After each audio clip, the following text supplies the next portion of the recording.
Hello and welcome. In this video, I am going to present an introductory lecture on ns-3. So stay tuned. If you're a beginner in ns-3, this should help you get started with ns-3. Sorry, my lights are flickering because, I don't know, the power company have a problem with it. Anyways, so this is an introduction to ns-3. Let's start. First, let's assume that you have it installed already. But before we get into it, what is ns-3? It's an open source network simulator written in the language of C++. So it's code written in C++. So you need to compile C++ code. You need to know C++ coding.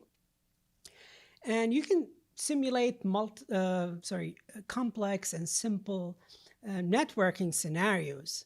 And you could also write scripts in Python, although it is not recommended because there's not a lot of support for Python. The requirement. So if you want to install ns-3, go to this website and click on it, and it should take you to where you need to be. So this is how you install it. You need to at least install G++, which is the C++ GCC compiler, and Python 3 because Python 2 reached end of life. Python 2 is officially obsolete. I mean, maybe there is a little bit of support, but everyone is migrating away from Python 2. And basically, you need Python 3 because the code is being run by a tool written in Python. Okay, but I digress. Maybe I do this. I'm back to my, so this is the installation instruction. You may need to install other packages as well. So I suggest you install Python. So this is for NS 3.28 and earlier.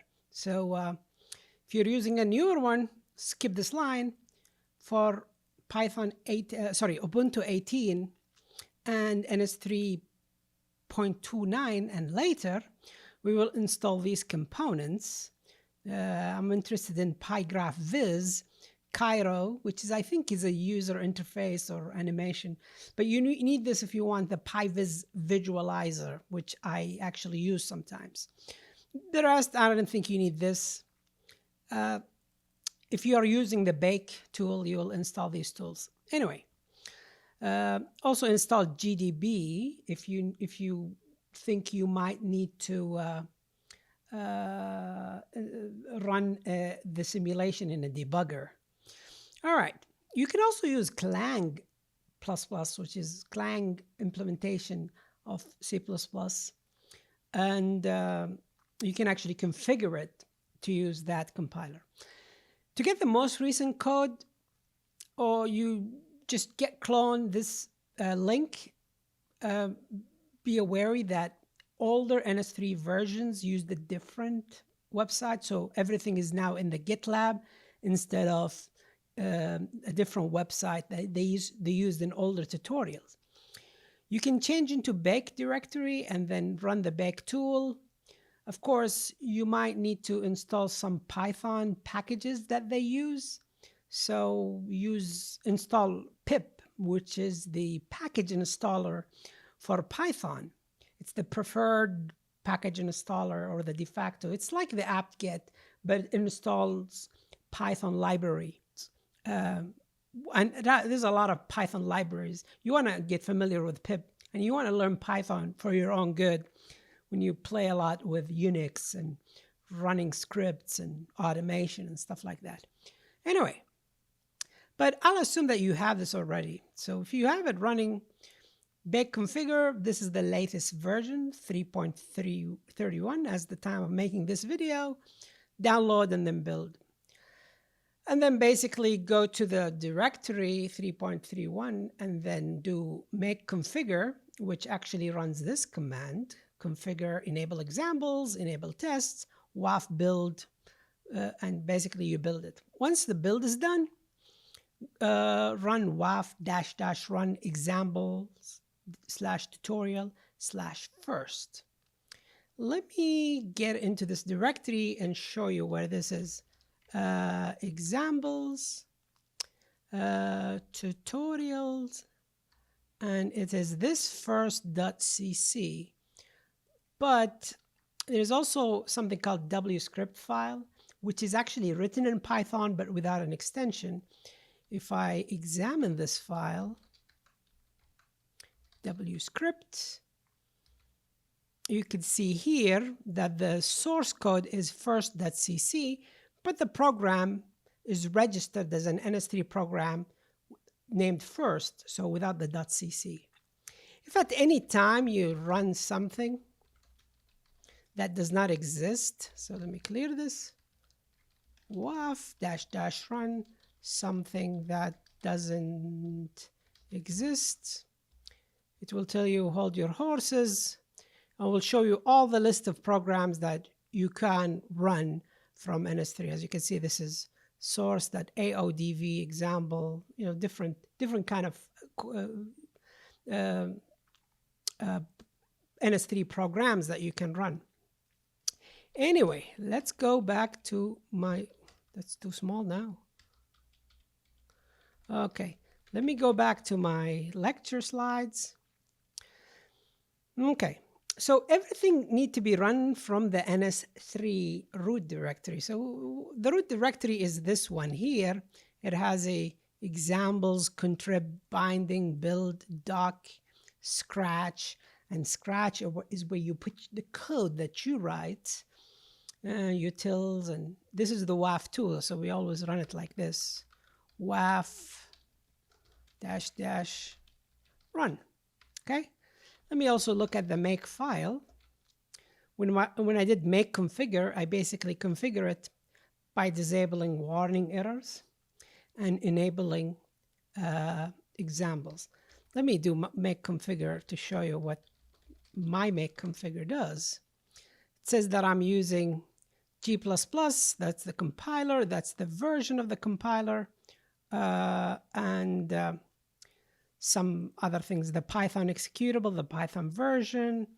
And if you go down all the way here, I have PyVis enabled, which is the visualizer if you want that running, and the Python binding. If you need help with that, send me an email and I can help you fix your problems. Anyway, this is my present working directory. It's ns-3.30.1. So that's the version I'm working with. I actually did upgrade it to 3.31, but I did not change the name of the directory. But anyway, so what am I going to do? Let's go back to the simulation, the slides, sorry. So you can configure it with Clang++ by doing Clang++ like that, WAF configure. And anyway, and that's if you want to configure a different compiler. You should choose an IDE to edit your code. You can use Vim or whatever you want. I recommend Visual Studio Code because it's available on Windows, Mac, and Ubuntu. You can also use Eclipse, which is also available on all. So for that, you open the code and then basically point it to the build directory so that it activates the auto completion and all that good stuff. I have a video specifically on that, so I'm just going to skip over these. You can also use Eclipse CDT. Was it C Development Toolkit? I think that's CDT. And the same thing, you could configure it with syntax highlighting and whatever you want. So this is the ns-3 directory structure. You have the source. Oh, where did we go? src, examples, contrib, build, scratch. Those are folders that I'm highlighting here. And the source basically is where the ns-3 module code is. So don't play with this one.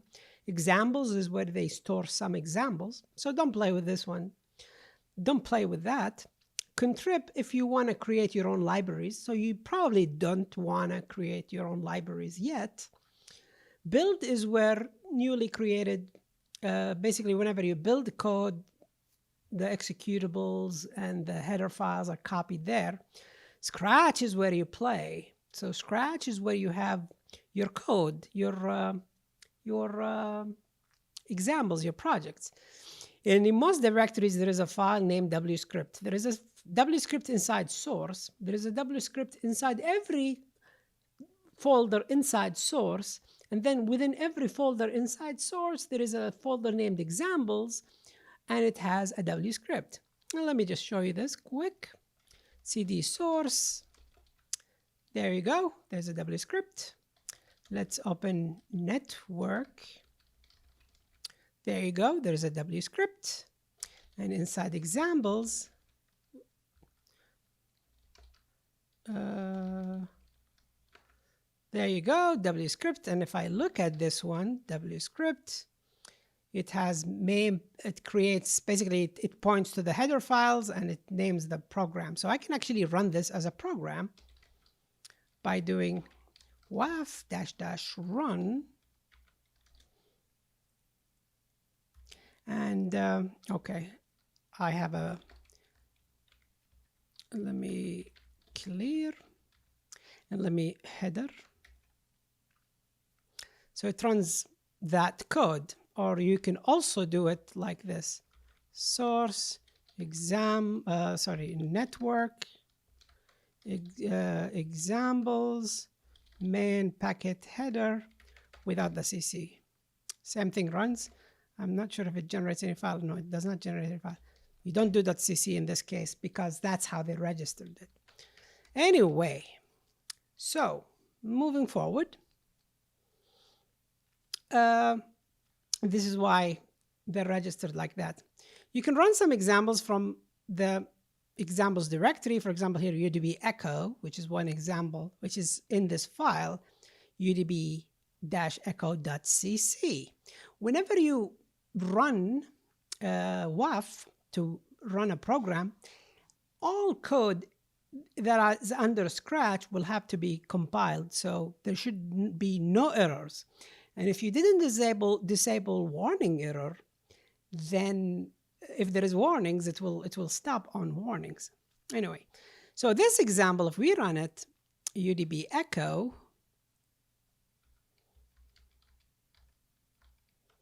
I think I can run it like this: UdpEcho. Didn't output anything, but there is actually files that were created that you can open with Wireshark. I think I could do Wireshark, paste. So as you can see, there's a packet capture file. There are ARP, address resolution protocol, that's to resolve the MAC address with the IP, and then UDP packet, and then the reply. So this is from 111 to 112, and then 112 is responding to 10.111. Okay? And for every, I think this is basically, this is the device, the node ID.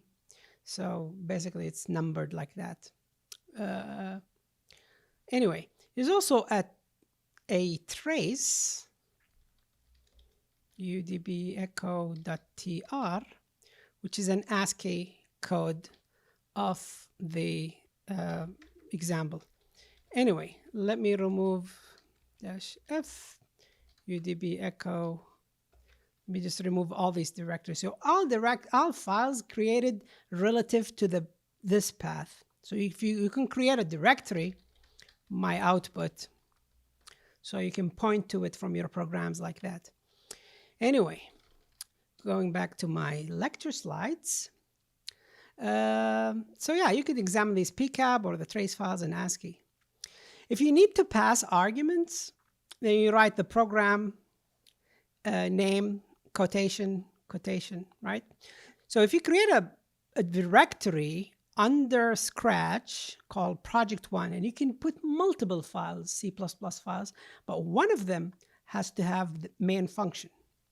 So let me go here and show you that. So under my Scratch directory, I have multiple examples, right? So I have here simple UDP example. So I can run it like this: waf --run simple UDP example. Okay? I'll printed something nice and colorful. I mean, you could learn how to do that. It's basically what you print to the terminal. Special codes will trigger the coloring. Anyway, Let's look at simple UDP. As you can see here, I have multiple files, and this file here has a main function. What happened if I have a cd, scratch, let me make dir testing something, and let me go to testing something. Now, one thing to testing something, let me touch example code.cc. All the files in ns3 has to have .cc extension. Okay, so now if I go back to my root directory and try just to do waf, I should get an error. So you see it went back and tried to execute all the programs under scratch, and then it gave me this error. This is a warning. I want to show you the error by running it again.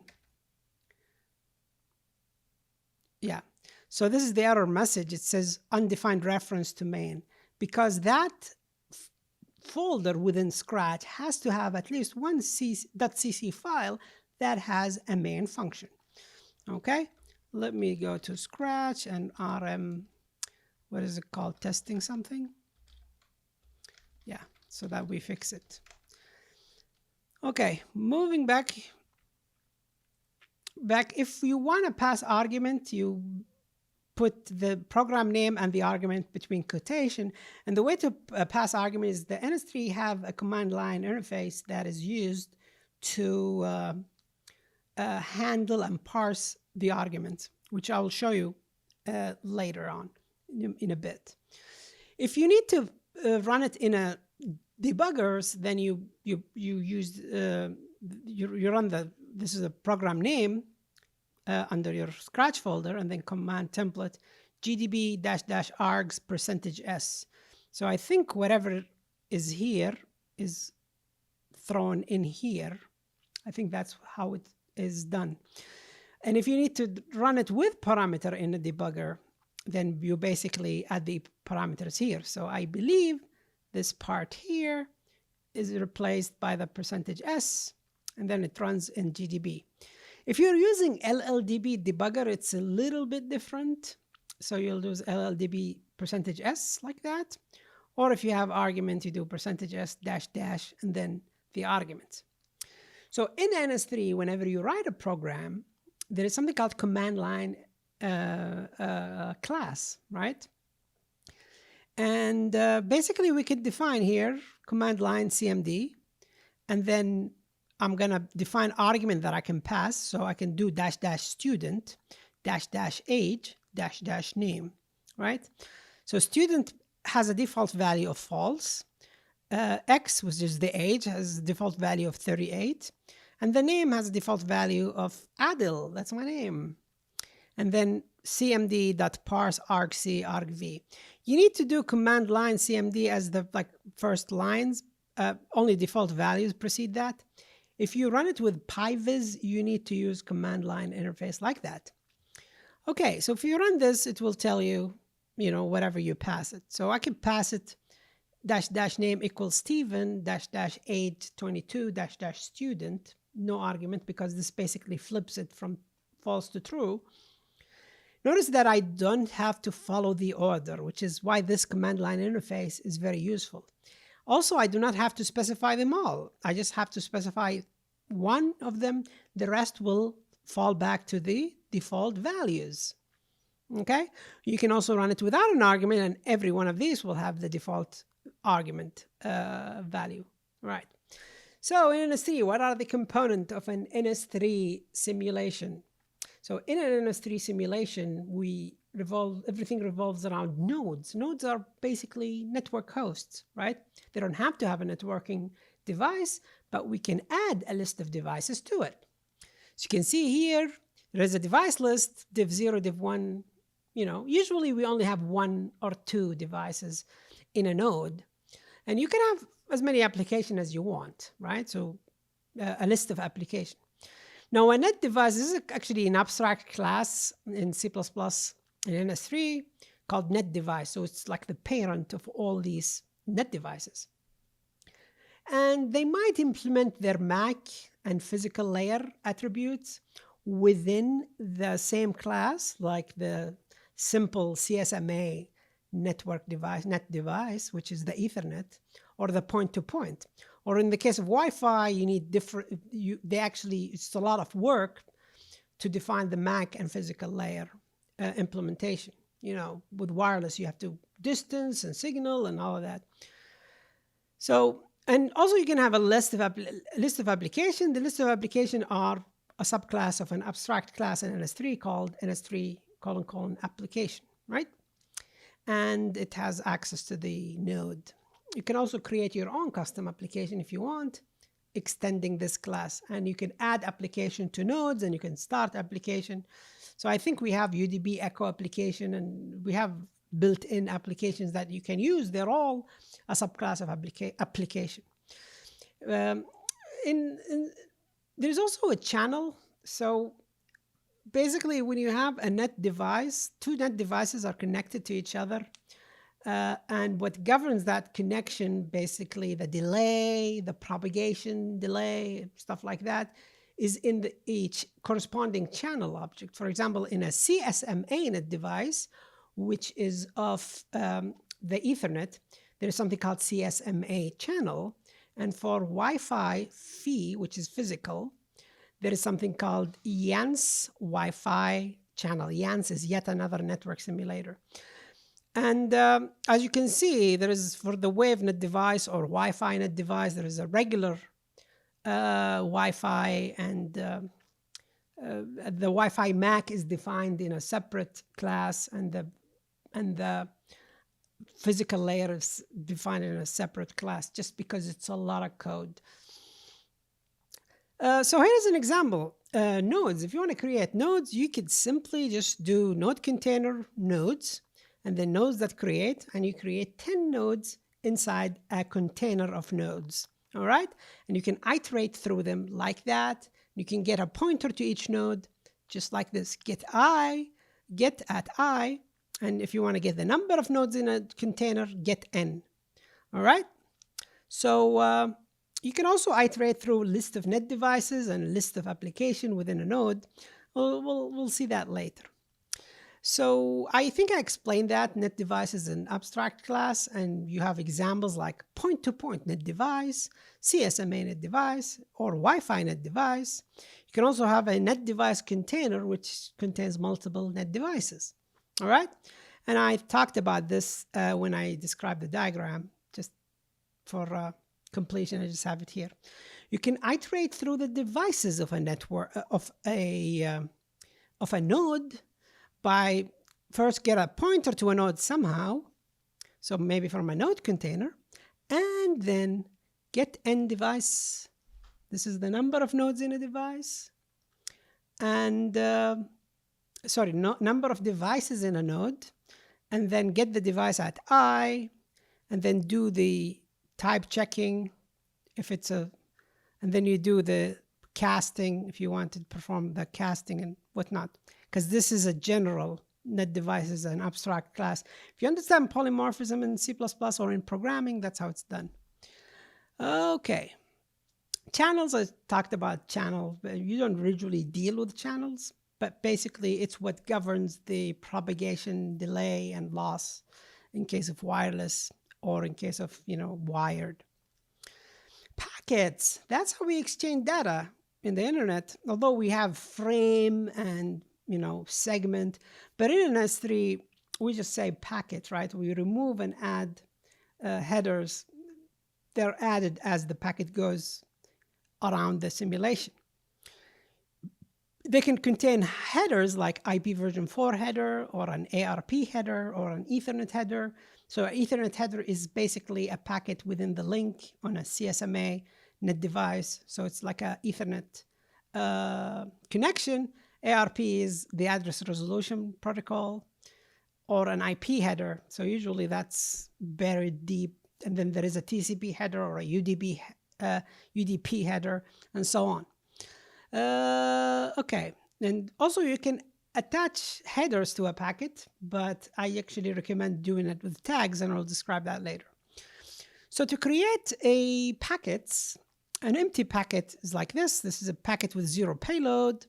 This is a packet with 100 bytes of payload, and that's basically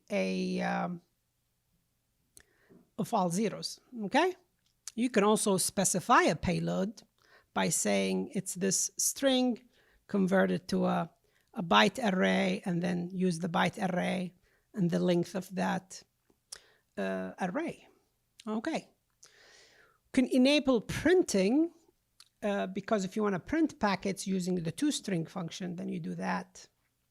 It will print details about what's in the packet, like all the headers and stuff. We can also examine packets with peek header, remove header, by doing something like this, although this is not safe because, as you can see here, this actually works. I should have Ethernet here, and it will actually work but give you the wrong results. So basically, if you're sure that the first header is an Ethernet header, you can do that. Okay, we're back again. So yeah, this peek header, basically only if you're sure that the first header is Ethernet header, in this case, that you should do peek header. And you cannot remove header if the packet is const. Some callbacks have const, so you cannot remove it in this case, so you may need to copy it. So this is an example where there are no headers here, but this one passed because I think there is enough space in the packet to fill in with this header. Anyway, I think 14 bytes. Packet tags is how you should exchange information between over packets. And so a packet tag does not actually change the object of the packet tag, the packet itself. And that allows you to add packet tag to those packets that are const. Const means like you shouldn't change it once it's created. That's what the const mean. And so you would create a class as a subclass of tag, ns-3 tag, and then maybe have an accessor and mutator functions like set value or set x, set y, set z. And I will talk about how to create your own packet tags later. But let's say you have a my data tag is a packet tag that you created. And then you could just set a value to 22.5. And then using the packet object, you could add a packet tag, which is this t. If you want to extract it somewhere at a receiving end, then you create a packet tag, empty object, and then use peek packet tag, and then basically this passes it by reference. T here, the value will change, and then you could extract the value you put there. Okay? Now with packet tags, you can only add one packet tag of a certain type. So if my data tag is added to a packet, you cannot add another tag of a class named my data tag. So just to keep that in mind. Okay? Also, another component of ns-3 is the applications, and you can create your own application. ns-3 have something called application container, which contains a list of applications. Okay? So applications are typically, there must be a subclass of the ns-3 application class, just to know about that, because you will use applications that are, just to know that they are a subclass of application, and just in case you need to look at the documentation, you need to look at inherited functions and so on. And a list can be in an application container. Now, mobility is where nodes have a mobility object attached to them so that they can move around. Mobility is necessary if you have wireless communication, because that's how the signal is computed over distance. So that's how basically you calculate whether it's lost, whether it's, what's the signal strength received. And that's why you need mobility to determine the location. We got different kind of mobility, different kinds, like constant position mobility model for a stationary node, constant velocity, random waypoint. And there are many others. You can look at the subclasses of mobility model in ns-3, and you could see the kind of mobility mobility subclasses. I can talk more about mobility, but for this sake, we don't really need mobility just yet. So, and we're not going to talk about wireless, so we'll talk about wired networking, and so you do not need mobility modeling. In ns-3, actually, if you're familiar with software engineering, the concept of object factory, there's something similar to that is used by helpers. So there is something called helpers. For pretty much everything in ns-3, there is a helper that helps you install or set up a network or whatever. And we'll come across these all the time. They use a concept called object factory. Basically, you construct an object and you determine the attributes and the setup before you even actually construct the object, and then you construct objects based on these guidelines. That's the object factory or the object design pattern in software engineering. You can also do it manually without these helpers, but if you want uber control, but you might miss some things as a beginner. And so try to use the helpers as much as possible.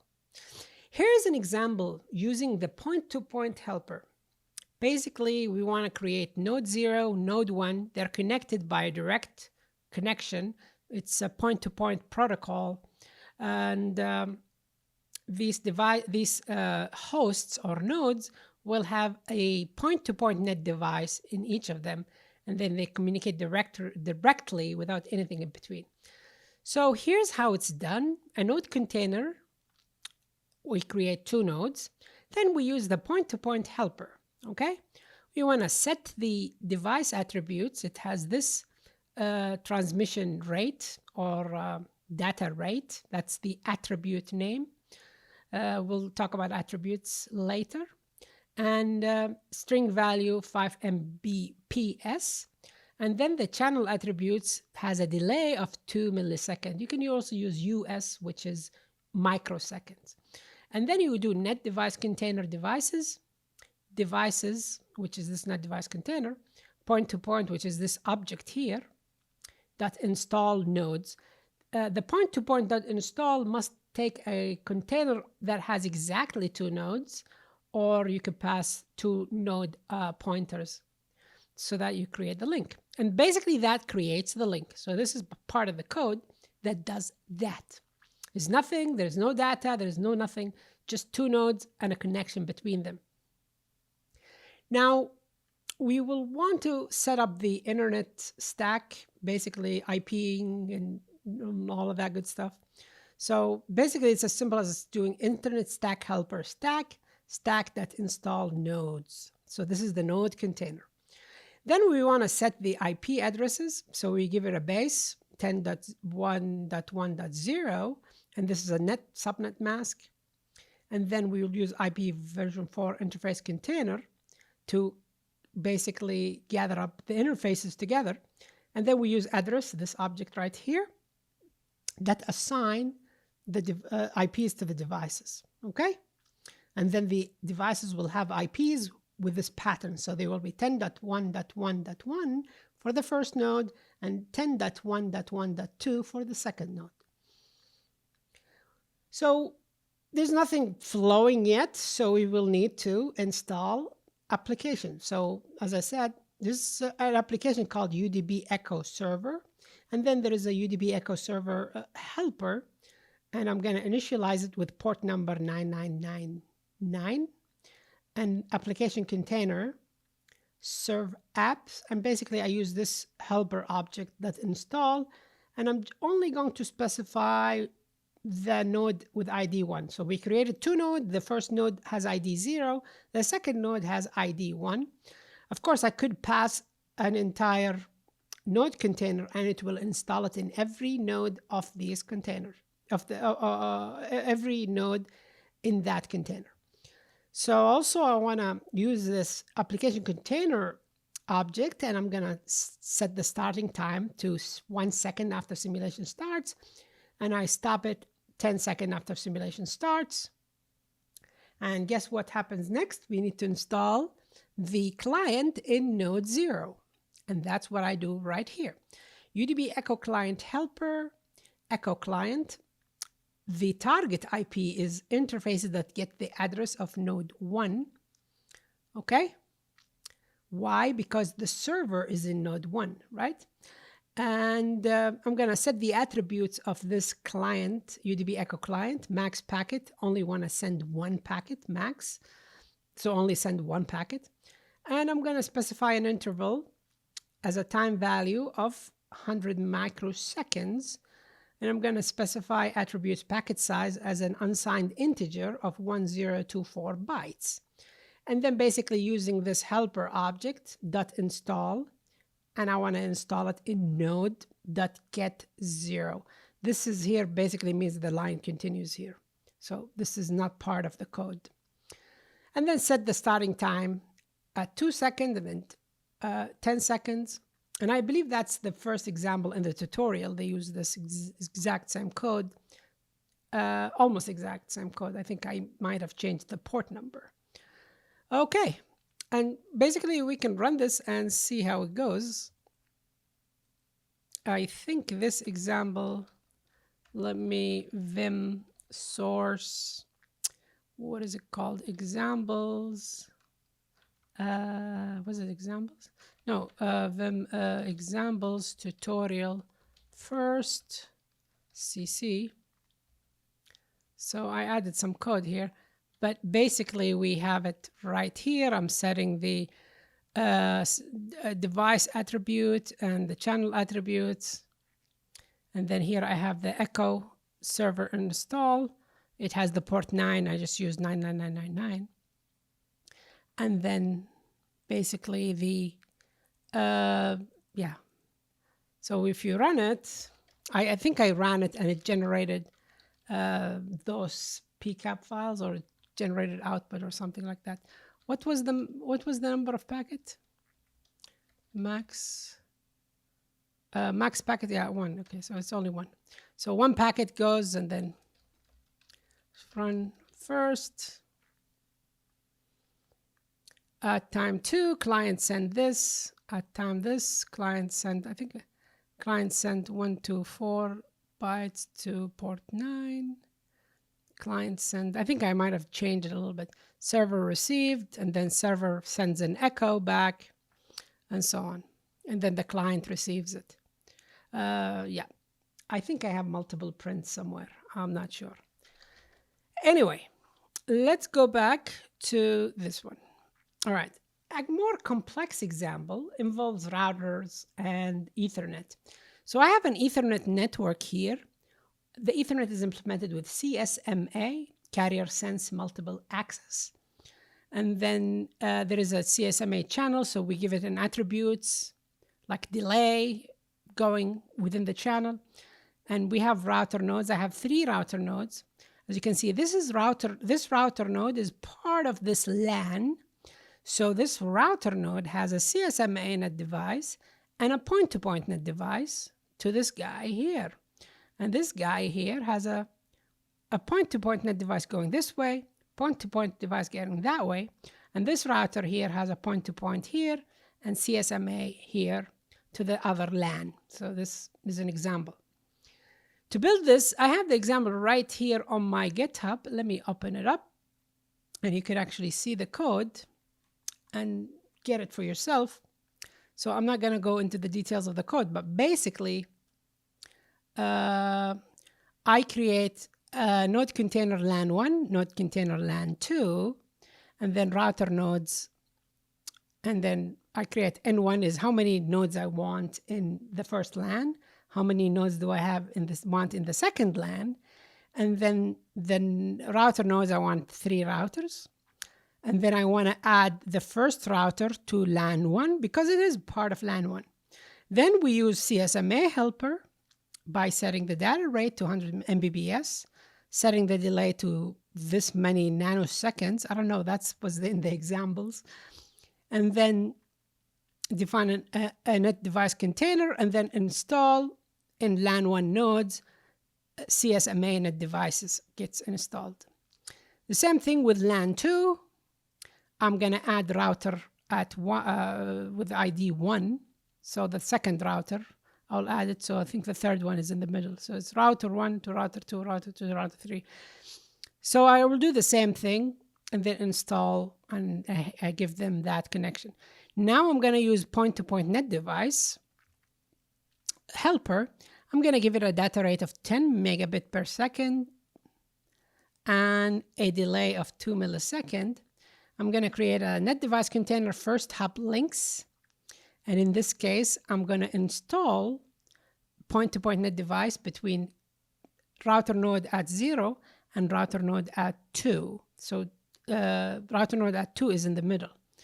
And then I'm going to do net device container second hub links.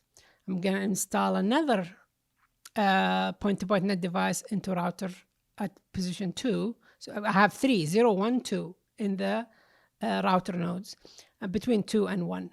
Okay, so this one too is basically this person right here, this node right here, in the right side of the slide, because it has point-to-point net device here and a point-to-point net device there. All right. And basically the rest is setting up IP addresses. So for LAN 1, I'm going to give it this prefix. For LAN 2, I'm going to give it this prefix with 2 here. Between the routers, I'm going to give it that 100 between the first 2 routers, and between the second 2 routers, I'm going to give it 200 prefix. And that gives them IP addresses. And then I can just do the UDP echo just like I did it earlier. So I'm going to install the server in all the nodes of LAN 2, and then an echo client that targets basically the address of the device, the IP address of the node 0 within LAN 2 interface. If you look here, LAN 2 interface, I assign IPs to these devices. It's a little complicated, but you could follow through it. And client nodes, I can also install. Let me just create a new net device node container. And let's say LAN 1 nodes get 0, LAN 1 nodes get 1. Then I can install in this. Actually, I did not use this part. So I did not use this this part here. And I can install it in the client node. So I install it in node 0 and node 1 within LAN 1 nodes, and then set the starting time. We also need to do IP version 4 global routing helper populate routing tables, because packets are routed. You need to populate the tables within the routers, how to route the packets. Remember, it's possible to have more point-to-point net devices going to different networks and so on. And basically, you're ready to go. You can enable PCAP, packet capture, and you will generate PCAP files that you can examine with TCP dump, or maybe with Wireshark. All right. So this is by the example. I'm going to talk about a concept called the smart pointer. So if you ever use Boost, C++ Boost, this is similar to it. So basically, pointers are represented with PTR and then the class name within. And you could create a object of node, because node is a subclass of a ns-3 object class. So that's how you do it. Packets are not a subclass of object. Now, don't ask me why they did it that way, but basically, that's their design decision. They must have made it a long time ago, and it's stuck. So with a packet, I just create, and this is the constructor that takes only one integer within the class packet. Okay, 200 payload of all zeros. When you do typecast, so let's say we have a node pointer, and then I want to get the device at 0. And I could do a dynamic cast of this type to this Wi-Fi net device.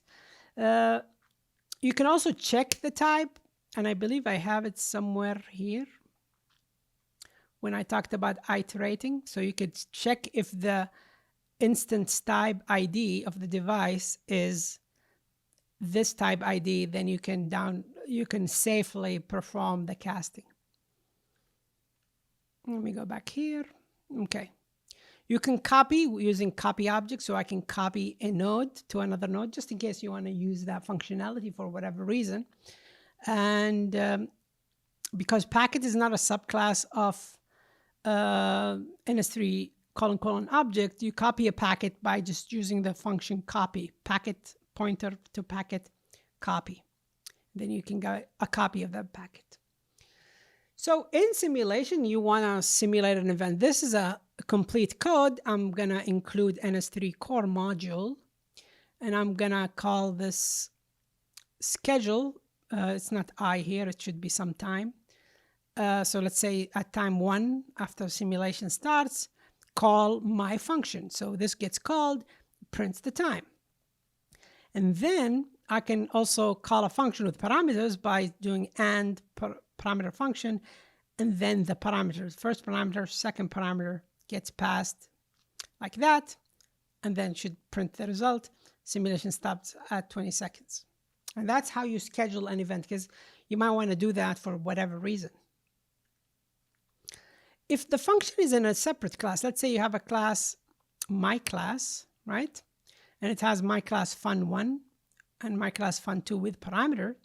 You create an object of that class, my class, and then you do simulator schedule, and then you use the class name colon function name with an and here, and then comma object. So you're calling this function on that object.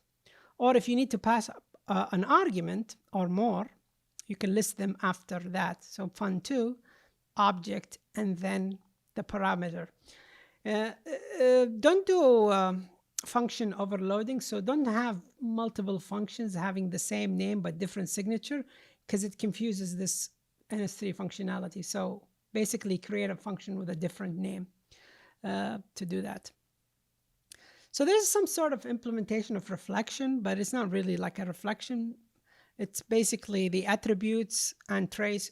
So basically, in a class, C++ class in ns3, it has attributes and trace sources.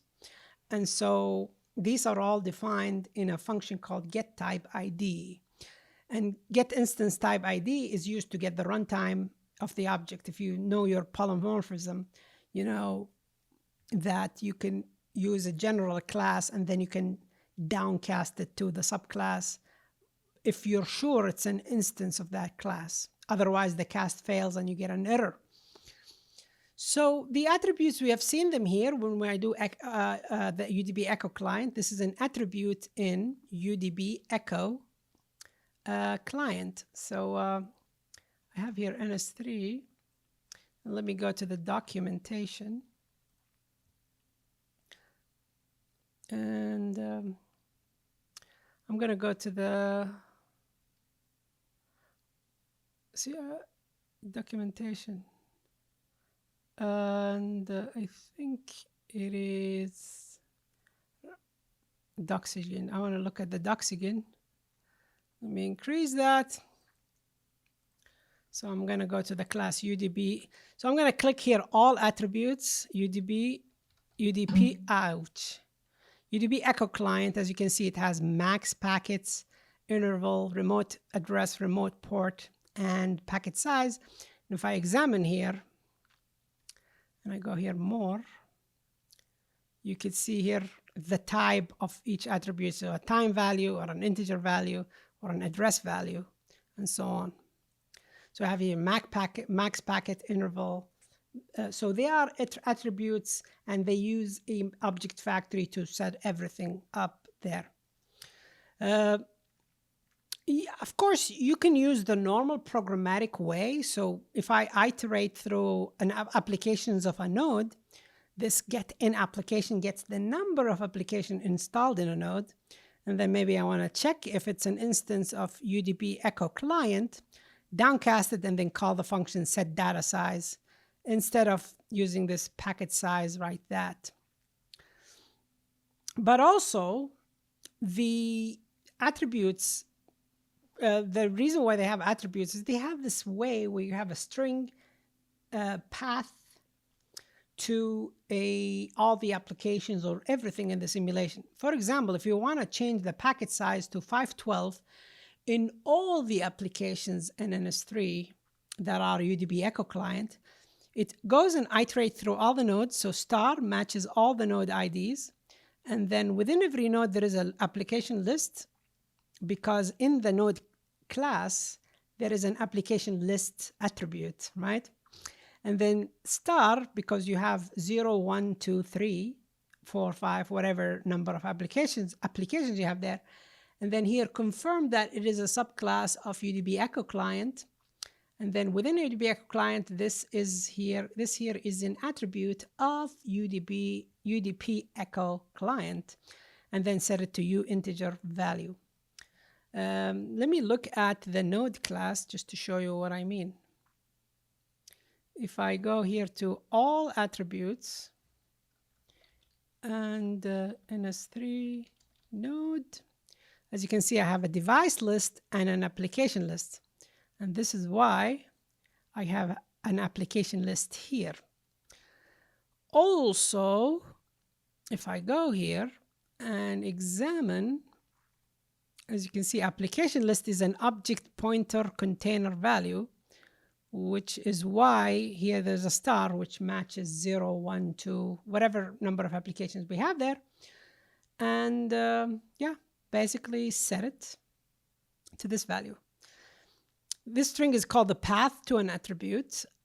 And you know, it gets tricky, but you get used to it with usage, right? There's another example. If you want to set the channel property, there is a global list of channel in ns-3, star all the channels that are of this subclass and the delay attribute, and I want to use set, and basically time value is second 3. I want to change the delay to 3 seconds, which is very long, but yeah, you could do that. Another way we can actually use an object pointer. So let's say I have UdpEchoClient dynamic cast, and then I can use get attribute. So this is passed by value, and then I can get the packet size like that. So I did not need the whole path because packet size is an attribute of UdpEchoClient. This is just the docs again. You can see that UdpEchoClient have these attributes and so on. And this is how they're defined in the get type ID.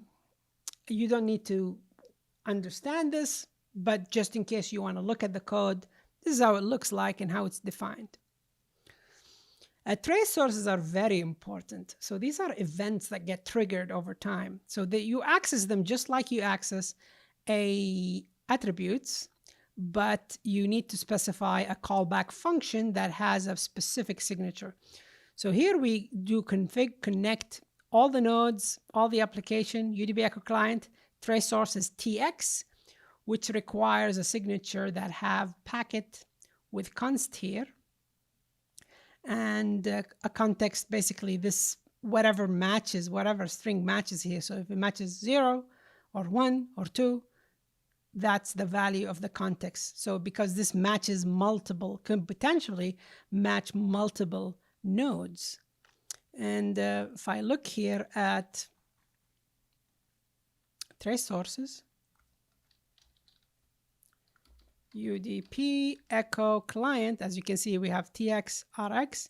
If I click here and click more, I can scroll a little bit. You can see here the signature required for tx is pointer const packet. Okay, there is another one which is tx with address and rx with address. Let's say here, which actually requires a signature that have const packet, and then const address. By reference, you have to match it exactly or it will fail. Okay. So this is another example. If I have the pointer to the UdpEchoClient, then I could basically use client. use without using the path, just like the attribute and the signature of the callback function. Notice here that we do not have the std context string like in the previous example, because we are connecting without context. We know that we have this particular pointer. And for this case, whatever matches, like if we print the context string, if I get this string, it means it's the third node, the application, the zeroth application, like the first application. And basically, this is how attributes are created. You could look at the code, as you can see here, mmactx trace. This is in point-to-point net device. As you can see here, the signature here defines how if you look at the header file, you could see that it has this signature, ptr const packet. So you match. This is another way if you want to look at the code. And this is how you connect if it was without context. And this is how you connect with a context. I'm going to continue the video in a bit. Okay. So, yeah, I can actually look at the code in point-to-point net device, and I can see that the signature here matches. So if you need to look at it from that. So you have different ways to look at it. For example, let me go back to my UdpEchoClient, and I can look at get type ID.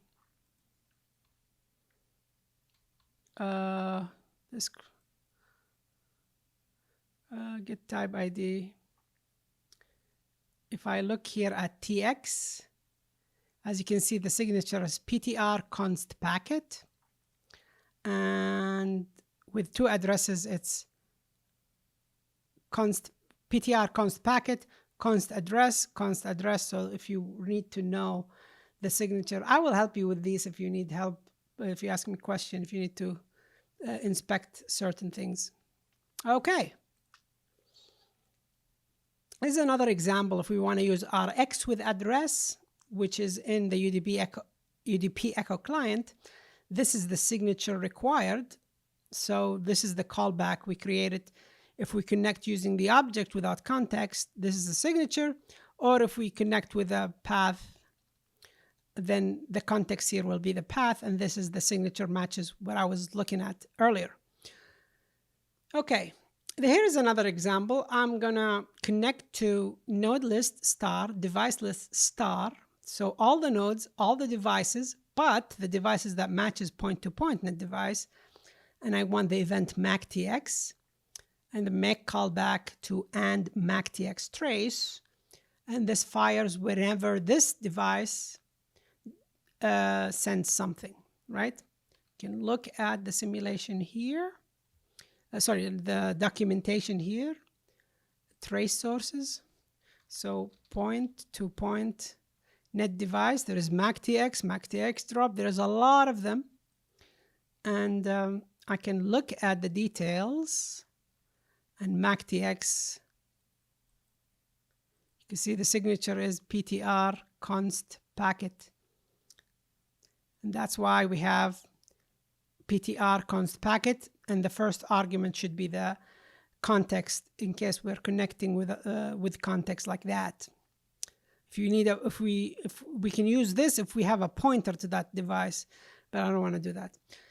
There are also ways to get attributes and set attributes with failsafe. So basically, you return false if the matching doesn't work. So let me go back here. Set here, I can use set failsafe, which tries to set the value, but if it fails, it will return false. Okay, so this is one way you could, if you want more checking during compile time, and it returns a Boolean. If you're using ns-3.31, the latest version, you can also use connect failsafe, which will return false if the connection fails. So here, connect. Instead, you can have connect failsafe. Okay. Logging. So if you are writing programs, you notice yourself having print statements here and there. And then when you want to submit the program, or if you want to run it without these prints, you have to comment them out. So ns-3 is a way to have multiple level of log statements that you can turn on and off with basically little code or passing arguments. The log levels, if you notice the example, the first tutorial example, you can notice that we enable UdpEcho application, log level info, UdpEcho server log level info. We can remove that and then not have any log messages printed out from these applications. You know, at time 2 seconds, client send this, and at time whatever, it received that.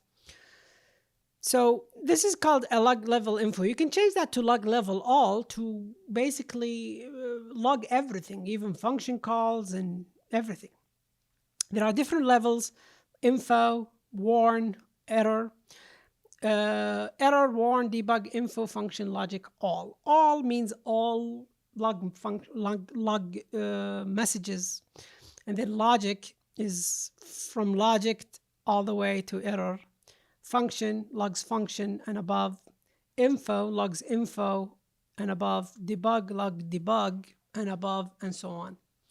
I have examples of these in my code.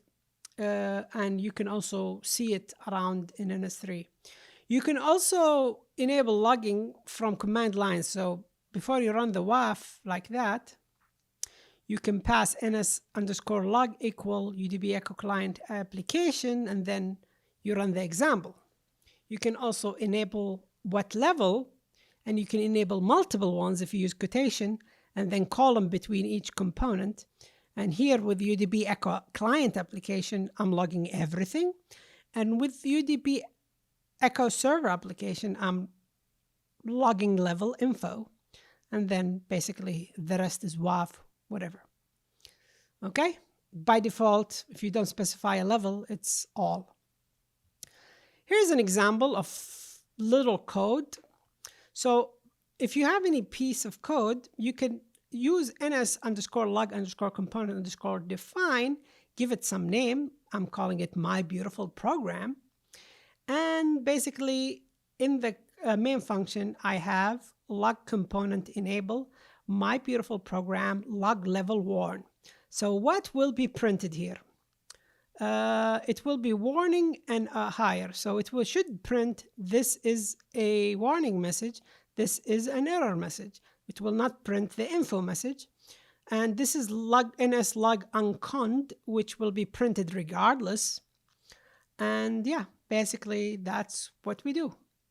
And we can also call a function and have ns-log function, which prints out the function name and the parameters that were passed. Okay?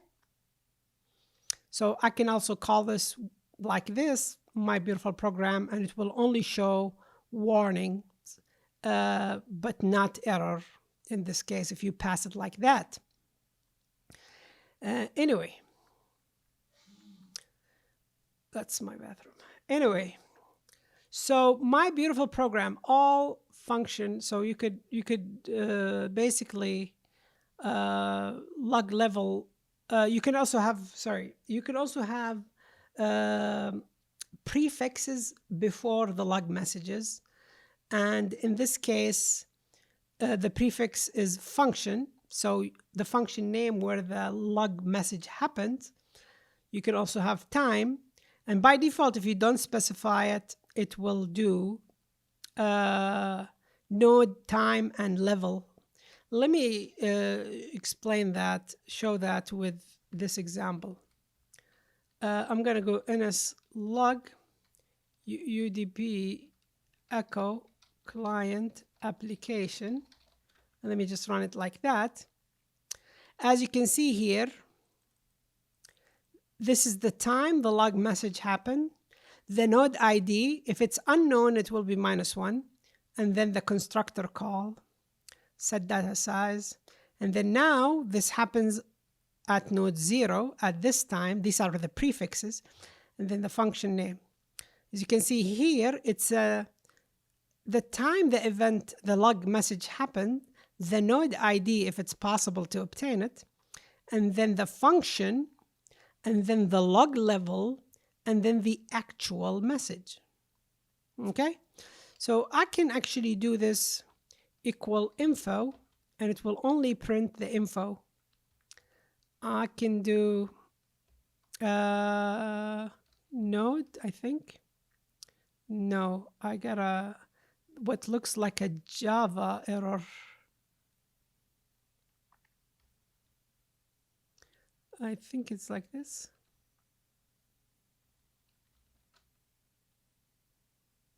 Yeah, so you can see here node 0 error is where this event happened, and node 0, or you can also do time.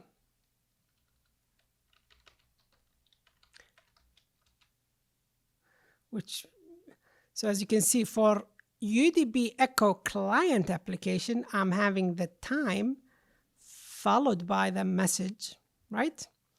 And where did this come from? Because the code have UdpEchoServer application enabled. That's why these messages are printed as they are. Okay?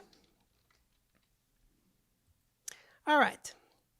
So you can play with this and see what happens with you, right? You can also, just to appreciate how much work is done by ns-3, you can do ns-log star, so you can enable logging on all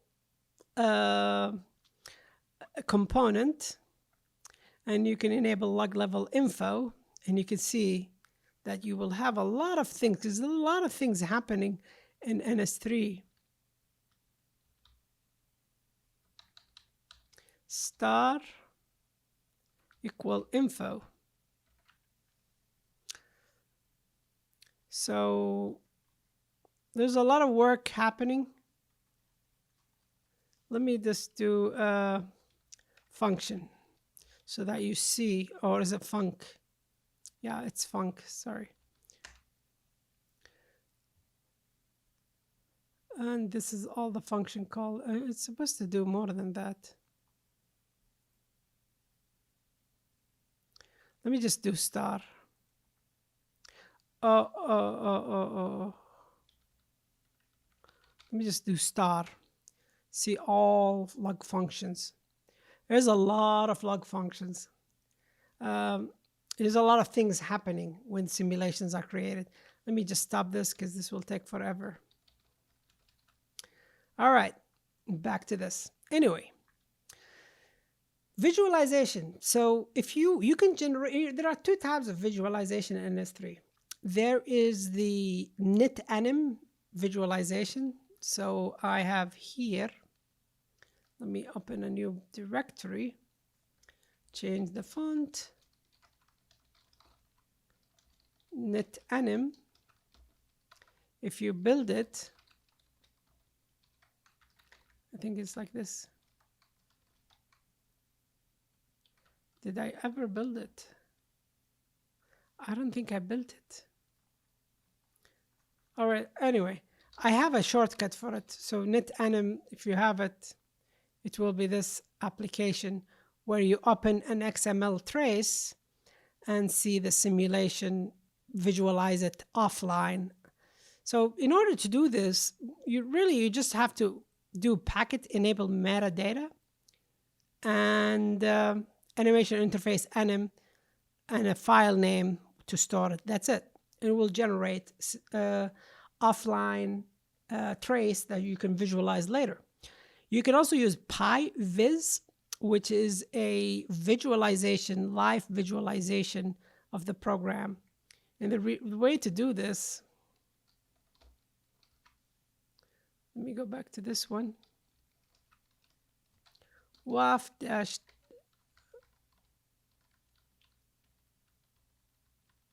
I'm too lazy. Viz. And it will create this visualization. Will show packet at time 2. That's it, one packet. Back and forth, it was too quick. Okay. So this is a live simulation if you use PyVis. And for PyVis, you need to make sure that you got the prerequisite for it.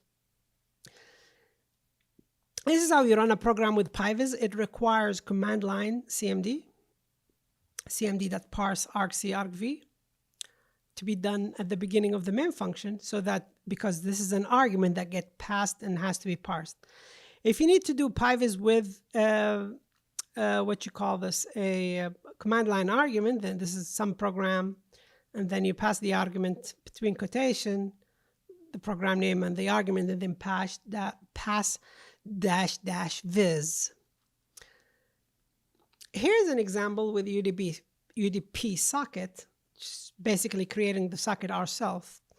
So I'm going to do type ID TID equal type ID look by name UDP socket factory, and I'm going to create a socket for node 0. I call it the send socket, and a receive socket in node 1. Then create an IP address bound to any, that's basically the 0.0.0.0, 4 zeros, with a port number, so whatever port number I have. And then I bind the receiving socket to accept that inet socket address. Basically, this IP get any means it will accept communication from any IP address. I'm going to create a destination IP with the interfaces of the address of node 1, and then the send socket, I'm going to have it connect to destination IP port.